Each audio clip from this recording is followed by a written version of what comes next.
Okay, welcome back, everybody. We're back at our Monday, November 1st commission briefing. We're going to go ahead and move into support services and start with an introduction of our brand new administrator, Mark Neary. Mark, before we start, would you mind, because these are recorded and these are for the public, would you mind doing a brief description and introduction of yourself to them so they can get to know you? Absolutely. Thank you, Commissioner Netherland. My name is Mark Neary. Boy, I've been around a little bit. So I actually started my career working for the state auditor's office as an auditor, and then moved into a quick stint with the city of Auburn in their utility accounting department. And then the majority of my career was spent at Thurston County, where I was the financial services manager. And then my last 5 years, I was the director of central services. So very similar to support services here in Mason County. We had all of the IT, we had all emergency management, we had budget, capital construction, facilities, and public records. So kept all the records for the county. And then in 2013, I actually went with Secretary Wyman to the Secretary of State's office, where I've been the Assistant Secretary of State there for the last 9 years. I really enjoyed my service there and built an amazing team. But I'm super excited to start here at Mason County and create that amazing team here too. So thank you for the welcoming, Randy, and I'm ready to get started. Okay. Then let's go ahead and start. What I have here is we're going to go ahead and turn it over to you. We have a list here of things. Do you have it in front of you? I do. Okay, then we'll go ahead and start with your list and your agenda. Absolutely. Let me make sure that I got my agenda up here. No problem. Looks like first on our list is a subrecipient agreement with the Community Action Council. Jen? Yes, thank you, Mark. Good morning, commissioners. Good morning, Jen. So this is just our annual CDBG Community Development Block Grant, our subrecipient agreement with the Community Action Council of Lewis, Mason, and Thurston counties for a service provision under a Public Services Washington State Community Development Block Grant. So I would just like to ask your permission that we move this onto the next agenda. I have no issue, commissioners. You good? Yes. Good with me. Okay, we'll make it happen. Next. Great. The next thing that I have is the 2022 funding requests for 0.09 rural county sales and use tax funds. We received 2 requests, the normal 2 requests that we receive. The first one is from the EDC for $90,000, and that's the same amount as last year. And the second request is from Belfair Sewer for $450,000, and that's for a 2022 and also 2023 request. So $450,000 to the Belfair Sewer in each 2022 and 2023. So I would like to ask.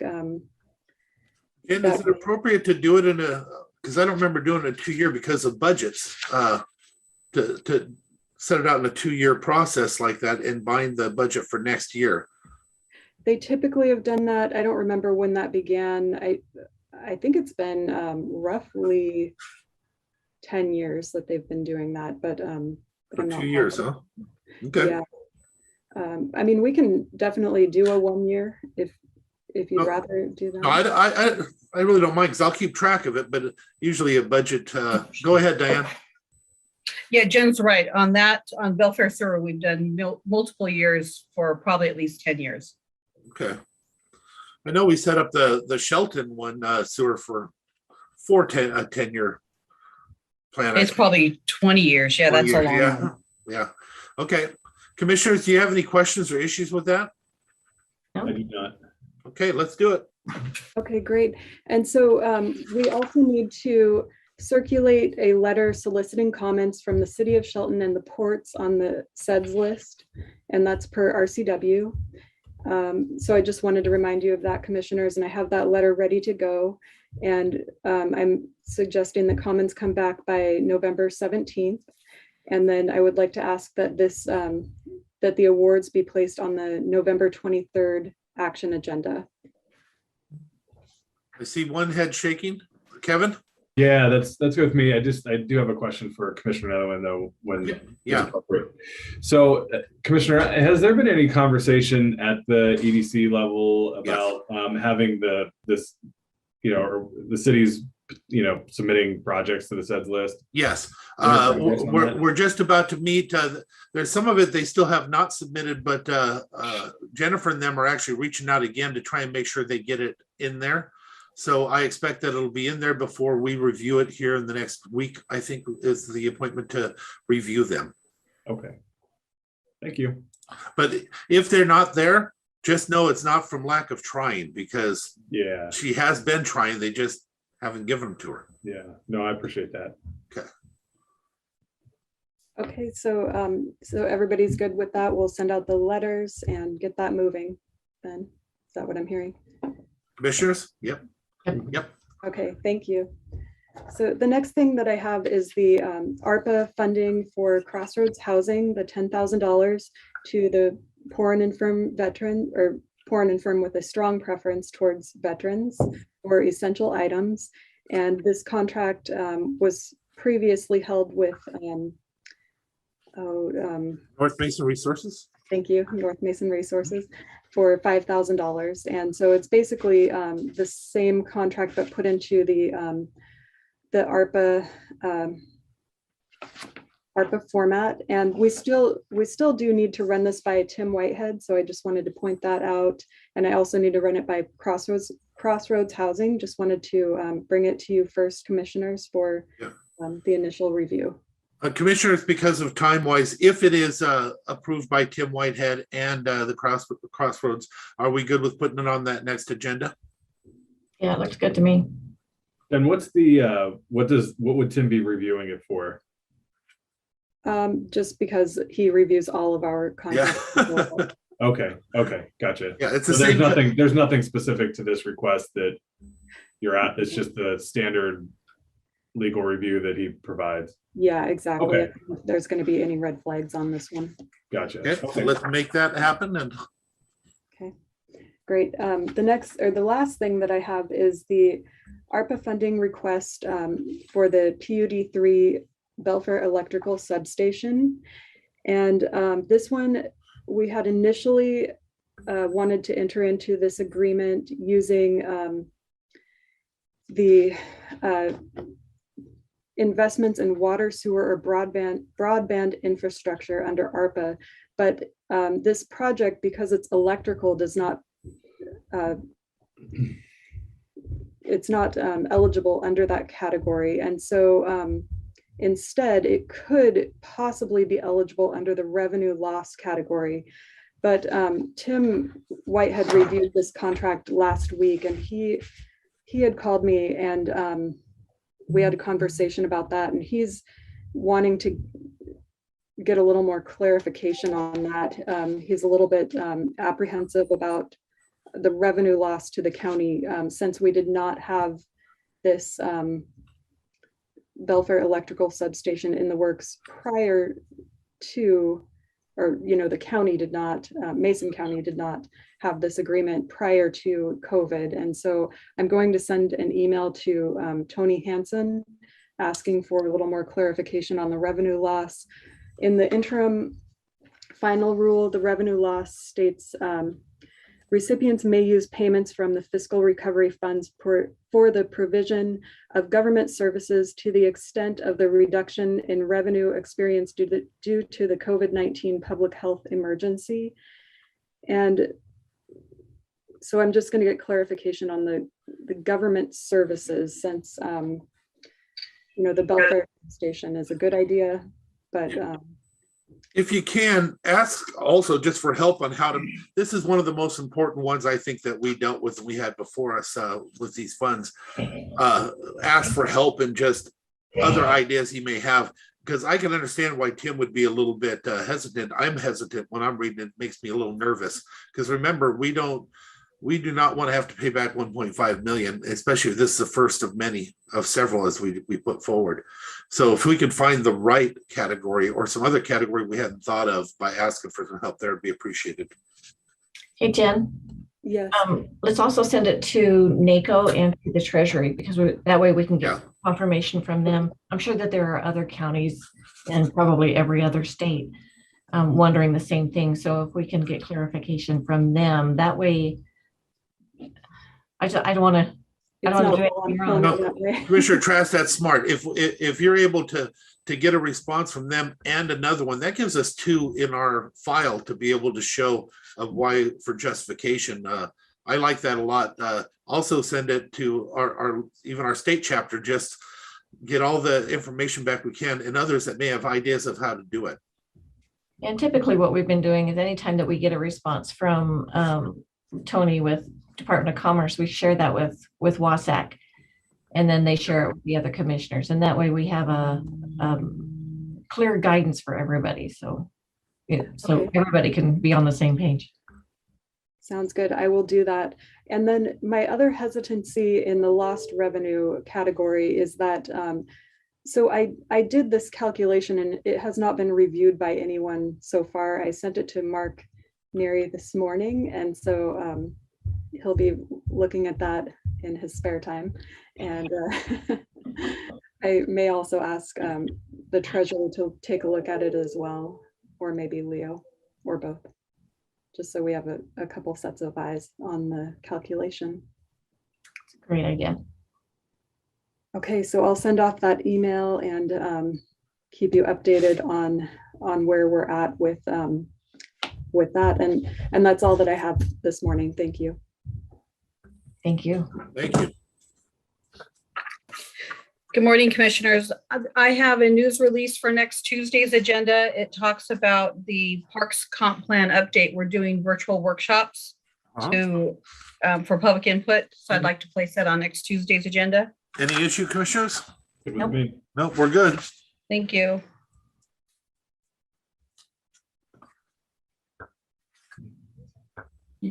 You're up, Mark. Mark, the next one is the Human Resources Recommendation for District Court Administrator Reclass and Reorganization Request. Absolutely. So my understanding of this is that about a year ago, we reorganized our Superior Court, and this is kind of the next step in looking at the district court side of things. And so there's a request before the board to create a deputy court administrator position.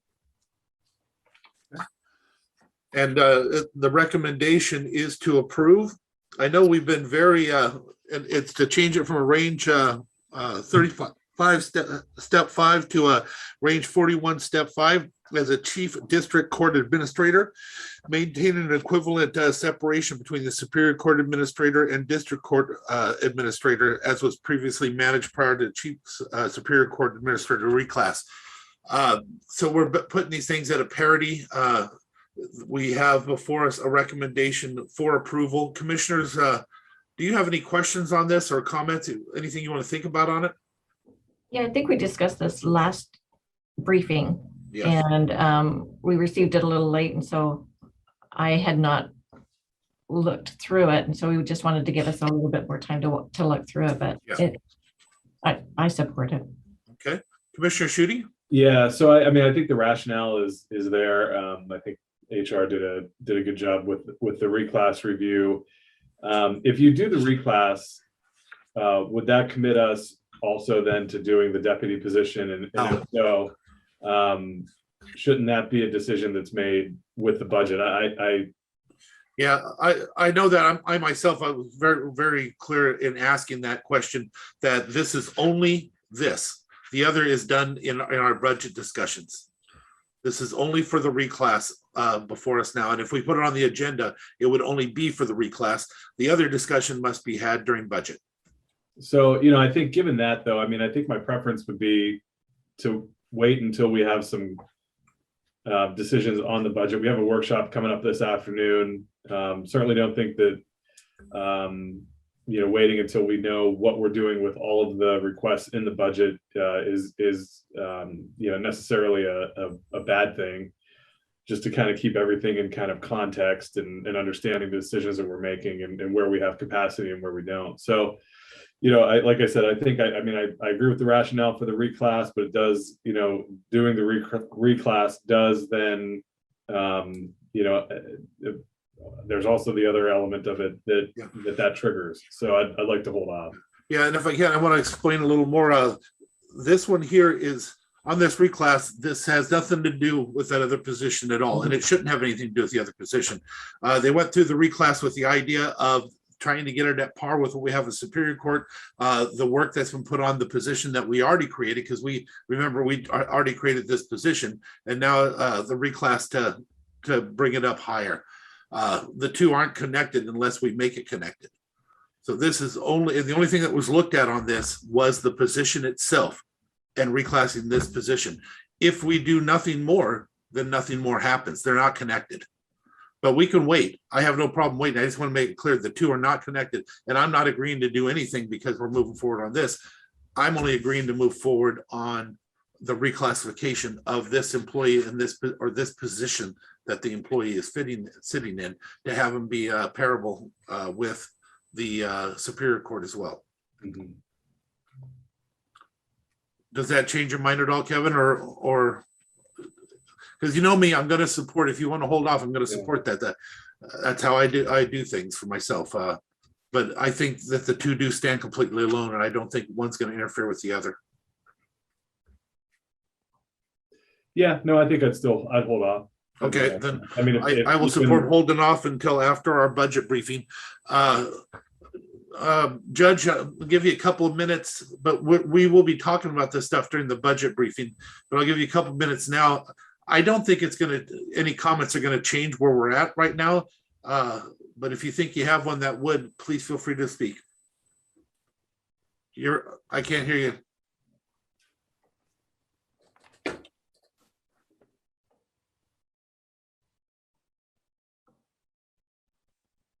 Nope, nothing. Okay.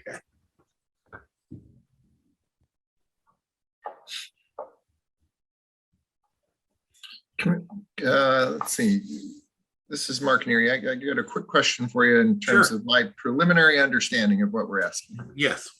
So I believe that this study was done to develop succession planning for our district court. Because right now we really have an individual that's in this chief position, and this is a request to create the deputy position. This is the request to basically take the position and reclass it to that. There's another position they're asking for that we are not creating yet. It's not before us. That'll be in the budget. That's a whole different animal. Okay, thank you, Commissioner. All right. Are you able to hear me now? Yes. My microphone decided that it had better things to do than transmit my voice. So good for the microphone. I've already pretty much made our case for it and why I think we need this. There's several aspects that go to it.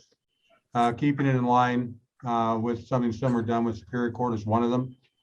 The fact is also succession planning that we need to do. And currently, we do not have anybody but Ms. Robinson who can carry out the functions that she does, because everybody else here except myself are under union contract with me. They cannot be part of management. And there's several things that are actual management that need to be done. So I think I've already made my case for it. I'd be more than happy to answer any questions either now or in the future. But I do hope that let's get some, at least favorable consideration. Yep. Thank you, Your Honor. And Mark, just a clarification, just so you know, according to the recommendation, this person's already been doing the job basically as a chief district court administrator. And that we would be just creating the reclass to be what they're already doing if it was successful. Does that make sense? Not create a new position as much as bring this person to the level and specific place that they should be for the work they're doing as recommended by HR. Thank you. All right, so Your Honor, we have agreed at the moment, we're going to wait on moving this forward until after our budget discussions at the minimum. You know, I do know, I will let you know that I'm supportive, and I know I think we're even going to have, we'll have 3 that are supportive, but we want to go through a process, and we want to make sure that each commissioner gets all the information they need before being asked to make give a vote and make a determination on something. And if one commissioner needs it, I think it's important that we give them the time to have that. So thank you very much. We're going to go ahead and hold off on this one and till a little bit future date, and we'll make the decision at that time. What do you have next? I believe we have a discussion on Juneteenth. Okay. And my understanding is that currently our non-represented individuals have, the board has adopted this as a holiday and that would apply to our non-represented staff. And then union staff, this is a point that will be negotiated as we go through the individual contracts. That's correct. That's what I understand. And that's what was explained by Frank at the time, and we'll negotiate it in if it's feasible. Commissioners? Thanks, Mark. Yep. Okay. My last item is an extension request on a property purchase, I believe. And this is for lots 7 and 8 out by our Public Works Department area. Apparently we have a few lots out there that are potentially up for sale. There's an individual or a group that has actually expressed interests in lot 7 and 8.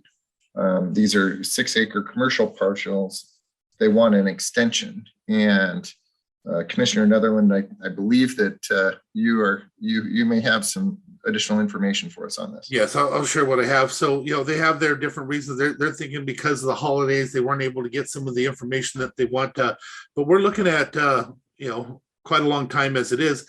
My worry from the beginning is that we're just buying time until other things can happen. That'd be great. But do we want to keep it off the market for what they're saying, all this extra time for holidays?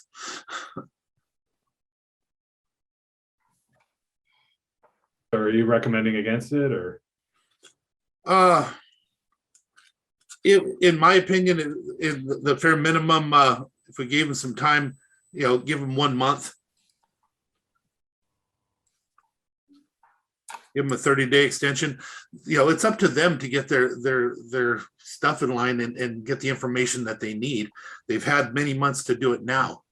Saying that they need 3 more months because of the holiday doesn't make sense. The holidays existed before we even entered into the agreement.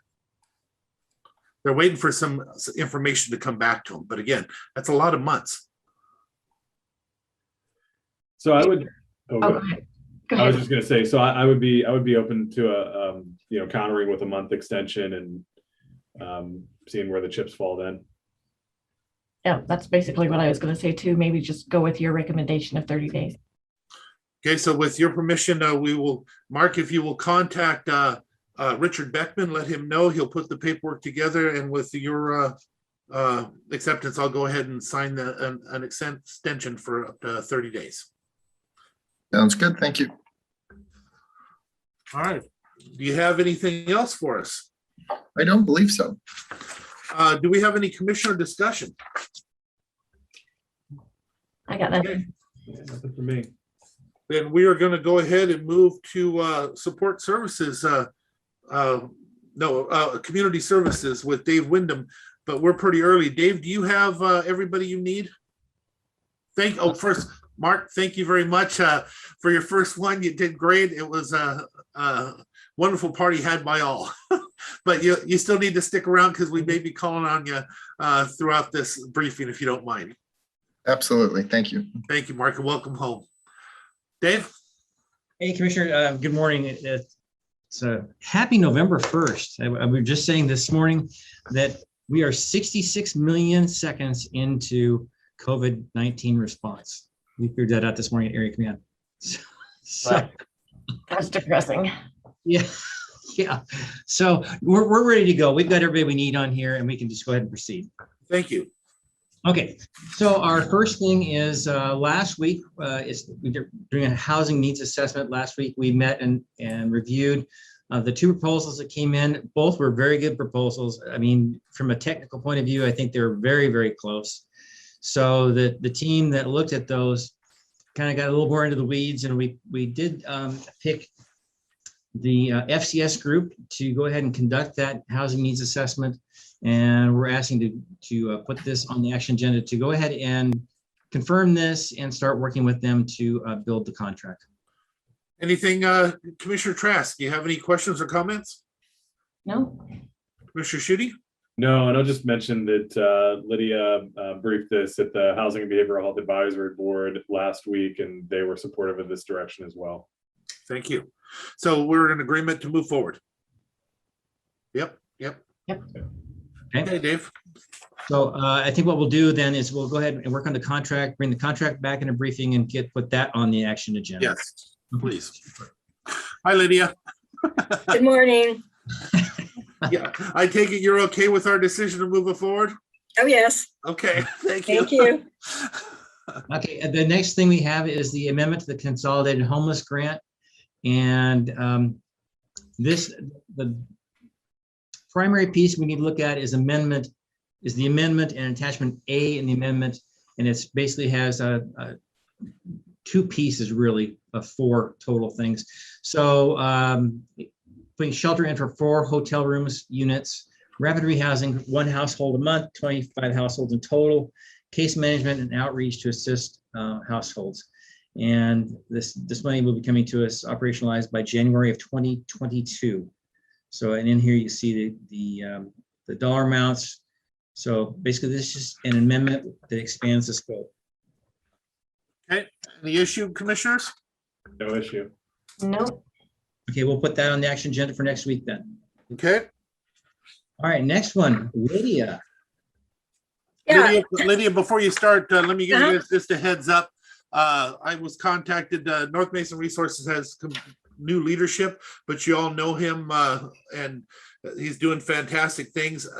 I saw him in a parking lot, and he would definitely like for us to consider and look at options for some type of shelter or housing in the North Mason area. It's the first time that anybody's I've had a lot of people say that we need it, but I've never heard anybody say they'd be interested in doing it. It's funny how that works. Everybody wants it done, but nobody wants to do it. He's the first one that said that he's interested in looking at how to do it and get it done. So please just know that. And if you don't mind, reach out because that may have an impact on future monies. Sure. What's his name? I'm sorry. I haven't met him yet. I yeah, caught yes, you off guard. It's no, okay. no, you have met him. He's the colonel. Yeah, he's the colonel that's been up there the whole time. He's just now taken over, and everything is just roses over there now. But I'll get you connected with him. Is it Roy Harrington? Roy Harrington. Thank you. I was stuck. We'll call over there and connect and actually probably invite him to come to the Housing Behavioral Health Board meeting. Yeah. That would be a good place for him to gain some information.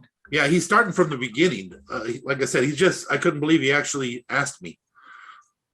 Sweet. I think it'd be a good investment or a good member. Yeah. Great. Okay, thank you. So this is our Choice Regional Health Network Youth Marijuana Prevention and Education Program that we have. They extend the contract usually every year. It extends to the next year. So they're a little behind. A lot of our contracts they send from the state are behind right now because so much going on. So it's started in July. It started originally in 2016. It's a $25,000 contract that they're just renewing is basically what's happening. We just want to move that to the action agenda. Any questions, Commissioner? No, that's good with me. No, yeah, we've all been there before. Let's do it. Thank you. Okay, a couple of things that aren't on here, commissioners, just to go over very quickly. So we had talked before about doing a building for storage of PPE trailers, that sort of thing. And the theft of our trailer out of North Mason made that a little more important to get working on. So we've been working with Public Works, Loretta at Public Works, about a location up there for a possible pole barn to put and it's emergency management stuff as well as public health stuff up there. So we looked at another property over by the landfill and felt that probably would be better to do it up at Public Works, where we have access to forklifts, we have access to roads, and we can get trucks in there. Do they have the room though? That's a pretty tight. They've got the room. The question really is, we have to pay rent because of the funding issues, and the rent would be about $8,000 a year. And taking that into consideration, I think it's an okay thing to do. If you have to build the building, you may be able to offset that instead for so many years by putting up the building. So Alex and Kelly are working with Loretta and her crew. So we're just kind of bringing you in the loop on that. If that's an acceptable direction to go, we will pursue that. Yes, but if they build it, rent. If we build it, offset. Just keep that in mind. If you're going to pay rent, then Public Works dollars can build the building. You know, we have to talk to the director and stuff like that. But well, actually, and now we have an administrator, so that's gonna you're gonna play a part in it, Mark. Also, so the concept, well, we can't mix the dollars. So we'd be paying rent if they build the building. If we build the building, I'm sure that rent can be offset, and it'd be a lot cheaper. But depends what you want to build. Okay. But I think I'm definitely in favor of moving forward with it. Commissioner Shuey, where are you at on this? Yeah, I think it's a necessity, and we've been talking about it for quite a while. So it'll be good to see some options and make some decisions. Yeah, and just so you know, that 8,000, I mean, that was kind of an estimate Loretta just put together quickly for us based on what DEM is being charged right now up there. I do think we've got some room for discussion in that amount. So, but we would kind of wanted to plan on a maximum amount that we would be okay with just in case. And then we were just bringing this back today because of the change in location. We're originally talking about using that property that the county was pursuing next to the prison. Yeah. And so facilities and I looked into that, and it just, Public Works just made a lot more sense. And so we've been talking with Loretta on that. So now you're talking about the Public Works here or the Public Works down in Belfair for that Belfair one? Here in Shelton. Oh, so you're not gonna hold stuff down south anymore? No, we'll have stuff up north, but try to get some of our trailers in under cover. One of the problems we're having is our trailers are being ruined by sitting outside. So we've got a nicer trailer for up north, and our trailer was returned last week. We got I heard. So we'll be going through that and getting that inventory and then resourced again. But no, it's still smart to have things spread around the county, but we need to have a consistent place where we can have a majority of our stuff in and out of the elements. Okay, and I think we may have discussions about something different here shortly. So if they have room to store it without building a building, that may be a smarter move at the moment. You know, we may have some extra space for DEM up in North Mason in the coming year or two. One of the considerations was the CARES funding that we were using to fund this. We've got to get a contract in by the end of the year on this in order to make that money work. To build a building? Yeah, yep. Yeah, then we'll talk to Loretta and stuff, because if we're building it, that's a whole different animal. Yeah. Okay. No, we just have to have it under contract and then we can spend those dollars. Otherwise, those dollars will go back. No, yeah, don't let that happen. Okay. Commissioners, are you okay with this? And to me, it makes sense because that's where DEM is, and spreading things around. I think one thing that we need to keep in mind too is that Mason County is considered a key center if emergencies happen. And so because we have the airport, and it would be central for dispersing items throughout the state. So I think we need to start keeping that in mind too. And just so that we know that DEM is a vital part of Mason County and actually for the state. Yep. If only we can get the state to recognize us and pay for it, pay for their use. Good luck with that one. Yeah. We also, Commissioner Schutte, are you supportive as well? And thank you. Go ahead. So I was just last, gonna say- oh, sorry. I was just going to remind everybody that we also have like 9 pallets up at the storage that the hospital has, and that's supposed to be closing down on us. And we're going to need to get those moved, and that's all Okay. emergency sheltering. It's actually emergency medical type things. So we need to get that moved in as well. And because we had it connected to the stolen trailer, that's why my confusion with thinking you're going to build some type of small unit up in North Mason as well. But no, I understand where you're going. We'll negotiate that out. I'll drop into your office, Mark, and tell you my thoughts on that and share them with you. David? and Commissioner, if you're going back north today, I've got a case of test kits I would like to send north with you as well. I go north every day. Okay. So I'd be happy to take them. So, all right, and that, I think that about does it. Area Command, were you on Area Command briefing this morning, I Commissioner? was. Okay, all right, so you got the latest on that. And I think I sent the other commissioners the slides from this morning, so. I didn't get those, Dave. If you could forward them. I'll get them to you. Okay. And if you don't mind, we actually have a few extra seconds, Dave. You want to go ahead and tell them about the governor's use of your stuff? What's that? Will you share with them the how the governor and the like are using your stuff, your work?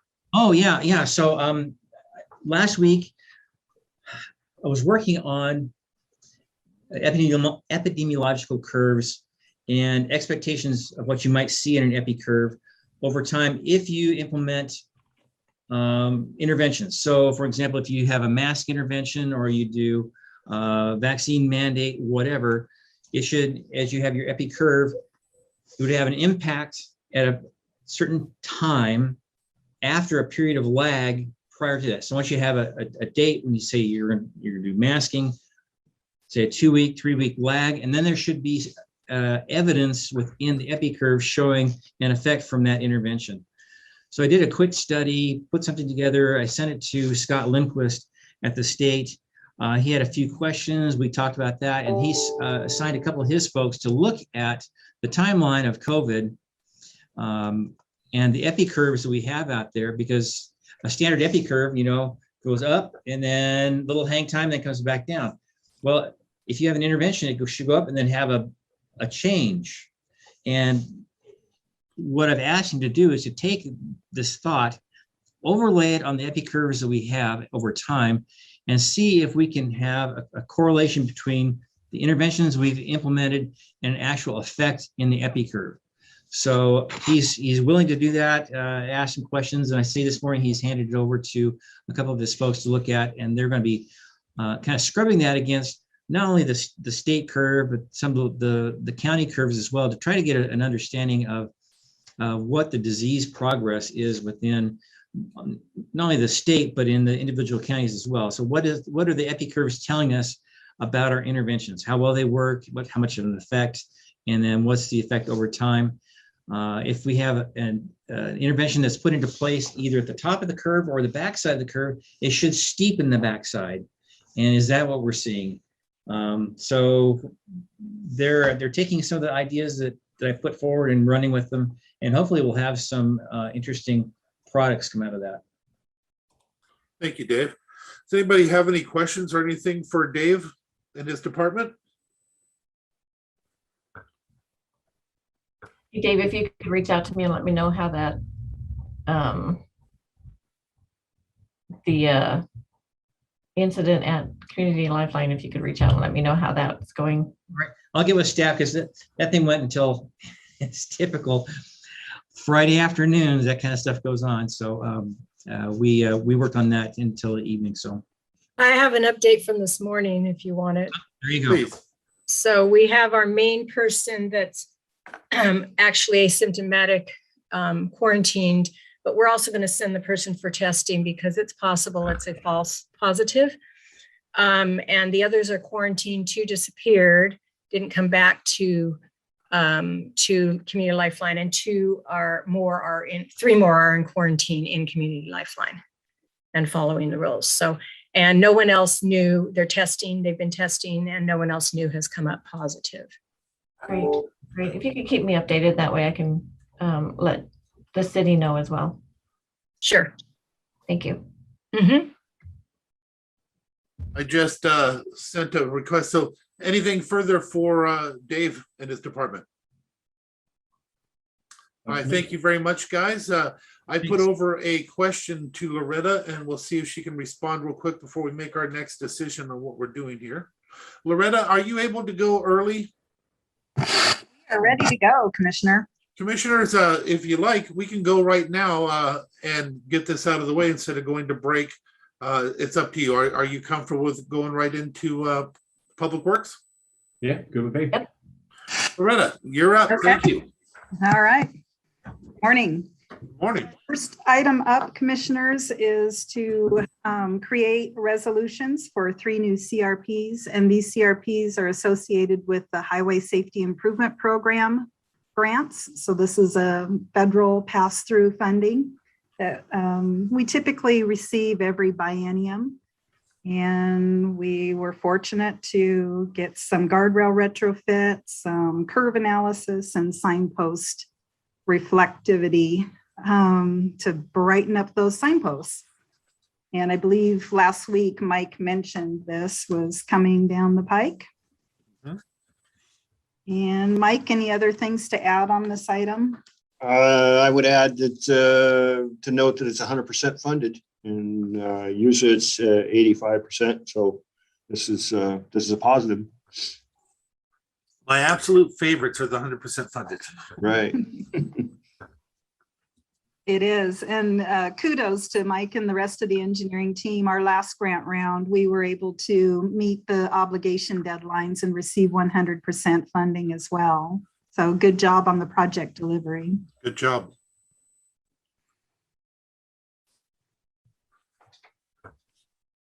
All right, any other questions on that item, Commissioners? Nope. Nope, looks like we're good. Okay, great. And next up, Mike has a list of some surplus property that we would like to clean house on. Yeah, staff has been working on cleaning house around this place, and we've got a list of some vehicles and some equipment that we'd like to surplus through the auction of State Washington surplus.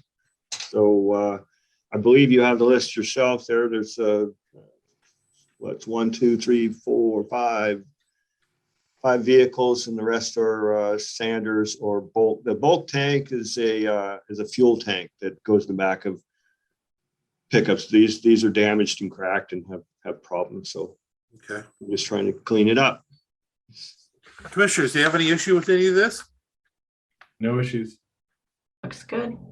Okay, let's move forward with it. We're good. Thank you. All right, great. And just a quick follow-up, Commissioners. We are taking a look at, speaking of fuel tanks, the fuel station downtown, and pulling together some numbers on that. And we'll want to get back together and talk further about the disposition of that fuel station. It's essentially of no use to Public Works, but realize it may be useful elsewhere. So we're looking at what it might take to decommission the facility, whether it's valuable to keep it for some reason, and presenting some numbers to you all to take a look at. Thank you.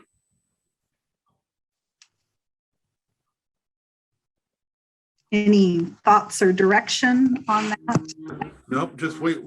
From me, we'll just wait until you put it together and bring it forward. Commissioners, anything? Yeah, I'd like to see the analysis. Yeah. So we'll just wait for the analysis and get deeper into it then. All right. And that is it for us this morning. Commissioners, do you have anything for them? Yeah, Commissioner, just one.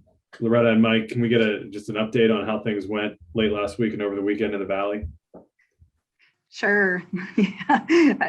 Thank you, Commissioner. I was happy that we did not have the crest that was predicted. And that would have been probably, well, if it was the crest predicted, it would have been in the top 10 on record. And thankfully it was not, and everything held up fine. We had water crossing the road in the typical locations. The DIPS project that Mike and engineering and road operations put together stayed passable, and Eels Hill remained passable. But Polly Jacobs, or well, Skokomish Valley Road near Polly Jacobs had very deep water flowing across that. And then right around beyond milepost 1, the typical place where it's been sheeting across the road there, was also flowing swiftly and impassable. So the standard spots, and no reports of any other damage so far, and certainly no reports of damage to the road network. Now, they're going to be releasing water from the Cushman Dam into the North Fork. You see any issues with that coming up? There should not be. Usually the Tacoma Power folks are very good about releasing off peak. There have been very few situations where we've had concern about them releasing at the same time that the river is peaking. So there's been good coordination in that regard, Commissioner. Wonderful. All right, commissioners, do you have anything else? Any other questions for Loretta and staff? Nope. Not for me. I thank you very much, Loretta and staff, and you guys have an incredible day, and thank you for coming on early for us. You bet. Thank you. Thank you. Mark, do you have anything before we go ahead and go into our lunch break? I don't, Commissioner Netherland. I just I'm excited to get around and meet some people. So I'll be sending some emails out to see if you can cut some time out of your schedule to sit down and kind of give me an overview of the individual departments, as well as some meeting times with the commissioners. Wonderful. All right, thank you very much. So other than that, commissioners, do you have anything you want to talk about before we go into break? I don't. So it looks like the way I'm sorry, Commissioner Trask, did you say? Oh, I said no. Oh, okay. Apparently, we're going to be just breaking this meeting. Usually we do the elected official director meeting separate, but it looks like we're set up this time to go into a break and come back at 2 o'clock under our briefing and have our elected official and directors meeting at 2 o'clock, and then we'll move into a budget workshop at 2:30. Is that how you read it as well, commissioners? Yep, that's what I understood. Okay, so with that, we will stand at recess until 2 o'clock, and we will come back at that time. Hearing no objection, I'll see you all there. Thank you. Yep.